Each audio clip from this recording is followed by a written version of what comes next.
पड़ेगा, हमें वापस से कंडे ढूंढने पड़ेंगे, लकड़ियाँ ढूंढनी पड़ेंगी। लेकिन जो शहरों में जो महिलाएं रहती हैं वो कहाँ से बेचारी कंडे लाएंगी, कहाँ से लकड़ियाँ लेके आएंगी? तो मतलब चूल्हा भी कहाँ से बनाएंगी?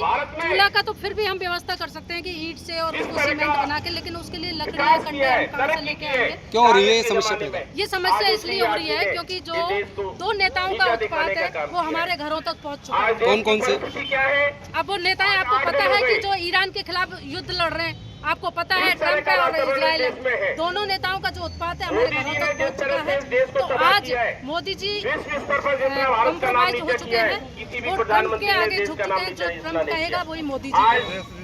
अब इसका कारण आप पूछोगे कि इसका कारण क्या है कि वो क्यों कम्प्रोमाइज हुए? उनका कम्प्रोमाइज होने का कारण यही है कि एप्स्टीन फाइल, उसमें मोदी जी का नाम है और उनके जो सहयोगी अनिल अंबानी उनका नाम है।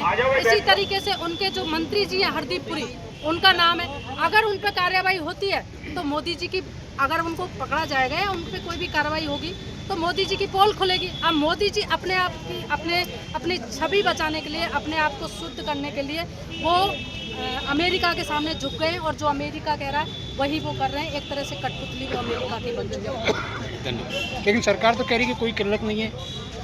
सरकार तो ऐसे ही बोलती है। देखो सरकार तो जब कोरोना आया था तब भी सरकार ने बोला था कि ऑक्सीजन की कोई किल्लत नहीं है, लेकिन सबको पता है कि ऑक्सीजन की उस समय कितनी किल्लत हुई, तब लोग लाइन में लगे थे।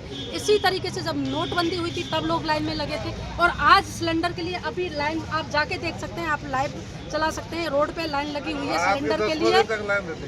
तो ये मोदी का एक ही काम रह गया है कि लोगों को, जनता को त्रस्त करके और लाइन में लगाना। कहाँ तक बेचारे जनता कहाँ तक सहन करेगी? एक दिन तो उसकी सांसें दम तोड़ेंगी।